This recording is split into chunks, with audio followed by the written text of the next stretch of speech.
আকাশে বৃষ্টির নাম হলো জল, কিন্তু সেই জলের নাম জীবন। জীবনের অনেক নাম আছে, চলো একবার জেনে নি তোমার কাছ থেকে দাদা। আমরা বলি জলই জীবন, কিন্তু জলেরও আছে অনেক নাম। চলো দেখে নি। আকাশ থেকে পড়লে তার নাম হয় বৃষ্টি।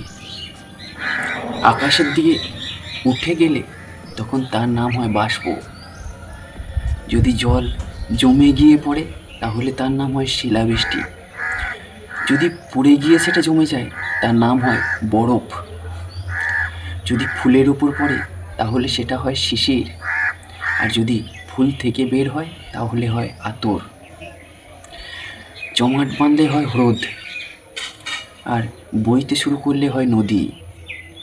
সীমানার মধ্যে থাকলে সেটা হয় জীবন, আর সীমানা ভেঙে ফেললে সেটা হয় প্রলয়। চোখ থেকে বেরিয়ে এলে হয় অশ্রু, চোখের জল। আর শরীর থেকে বেরিয়ে এলে সেটা হয় ঘাম। তাই জলের আছে অনেক নাম।